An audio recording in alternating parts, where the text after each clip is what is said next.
It was country night at Berlin Raceway with the Budweiser Super Late Models, Engine Pro Super Stocks, the Coors Lite Sportsman Special Edition, and 4 cylinders and Good Human Mini Wedges were all in action. The first feature of the night was the completion of the Engine Pro Super Sox feature from back on June the 15th. Brian Van Zalen would take the lead on lap number 8, and he would pace the field until lap 18, just 7 laps to go, when former 2-time track champion Seth Moody grabbed the lead. And from there, Moody would go on to score his 3rd feature win of the 2019 racing season. Tony Davis finished in 2nd. Brian Van Zalen came home 3rd. Joe Moody, your current points leader, was 4th. And 70-year-old Bob Bliss rounding out the top 5. The first of 2 15-lap 4-cylinder features rolled out next as former track champion Seth Van Horsen and Chase Roelofs led the field to the green flag. Van Horsen, in his first appearance of the 2019 racing season, led the field for the first 3 laps. That was until Bill Pease grabbed the lead on lap number 4, and he would bring a whole horde of cars with him, and the battle was on for the race lead. With just 3 laps to go, Case Roelofs grabbed the point away from Bill Pease, and it would be Roelofs going on to score his 2nd feature win of the 2019 racing season. Bill Pease comes home in 2nd with Justin Roelofs finishing in 3rd. Corey Holtzlander was 4th, and Dave Aving rounding out the top 5. The NASCAR Whelen AllAmerican Series NASCAR Home Track's premier division at Berlin Raceway, the Budweiser Super Late Models rolled out next for their first of 2 35-lap main events. And it was Scott Thomas and Terry Van Huysma leading the field to the green flag. Scott Thomas would grab the lead on the opening lap, and he would pace the field through an attrition-plagued event that saw several Van Andel propane yellow flags being thrown. As the laps wind down, the field started racing again. It was his brother Tom Thomas coming up through the field and grabbing the lead with just 7 laps to go. And it will be Tom Thomas scoring his 2nd feature win of the 2019 racing season. Nate Walton would finish in 2nd. As Evan Shotko come home in 3rd, Scott Thomas 4th, and Lee Van Dyke rounding out the top 5. The first of 2 25-lap Coors Lite Sportsman features was up next as Justin Thomas and Cal Toppin led the field to the green flag. Toppin would edge out Thomas, diving into the first corner to take the lead on the opening lap.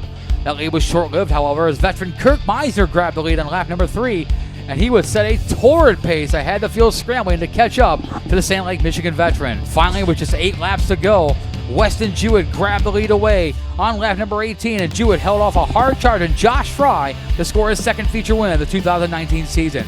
Josh Frye settled for 2nd, with Brian Tomey 3rd, Cal Toppin finished 4th, and Nick Markout rounding out the top 5. The Good Human Mini Wedges were up next for their 2 feature races for the night for the kids. For the 6 to 9-year-olds, it was a caution flag-filled race, but when it was all said and done, it was Lynnsey Drolema. She came home the winner over Ethan Hoekstra and Tanner Greenbauer were the top 3 and only finishers in the Mini Wedge feature race number 1. Mini Wedge feature race number 2, a little bit better, a few less caution flags, some good racing up front, a few cautions early on, but then once we got going, it was Brody Drolema. So the Drolemas were 2 for 2, double wins for the sister and brother in the Mini Wedges. Braden Cook was 2nd, Hunter Umler 3rd, Avery McDonald 4th, and Hudson Pease would round off the top 5. Engine Pro Super Stocks were up next with St. John Scott Pemberton leading him to the green flag. Only 1 caution flag in this one, and that was for Dave Hart's early spin on lap number 1 on the backstretch, and he wouldn't be able to continue. Brian Van Zalen would get around Pemberton at lap number 9, and then some great side-by-side battles until it came down to 2 1/1000ths of a second as a hard-charging Tony Davis just barely gets in front of Van Zalen. They'd shake hands in the victory lane. Tony Davis would win over Brian Van Zalen, Joe and Seth Moody, and Pemberton would round out your top 5. The 4 cylinders were up next for their 2nd and final feature of the night. When this one was all said and done, it was great racing. Donna Richter spins in turn number 1 after catching some dust on lap number 5. Holtzlander gets past Martin Bugard, who had the best run of his season so far, leading 10 of the first laps of this feature race. But once Holtzlander got in front, it was all Corey of the number 1. He would take off and lead and win by 2.37 seconds over Matt Bugard, who had a great run in 2nd. Hector Garcia Jr. was 3rd, Corey Pease 4th, and Justin Roelofs would round out the top 5 in the 4 cylinders. The Super Late Models returned to the racetrack for their 2nd of 2 features of the night. Brian Tillema with a great run for him. He would lead the first 8 laps of this one, getting past Nick DeLongpre on the start, when Tim DeVos and Lee Van Dyke would tangle in the backstretch, and both would be sent to the back at lap number 8.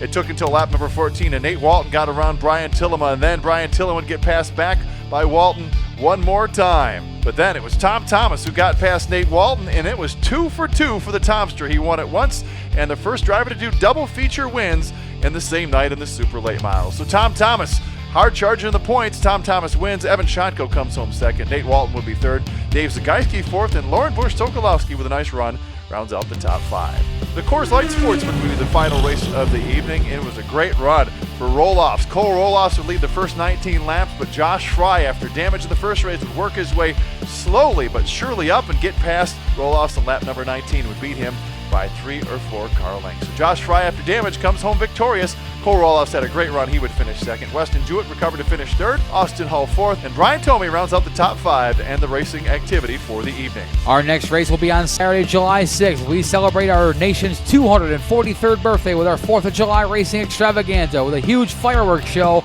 on and off the racetrack.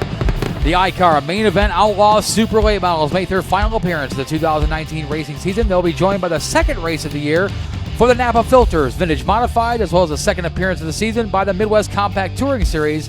Also, the Engine Pro Super Stocks are also on the card. Adult tickets just $8 online in advance and $10 at the gate. Don't forget to come see us this Saturday, July 6th at Berlin Raceway, where speed belongs.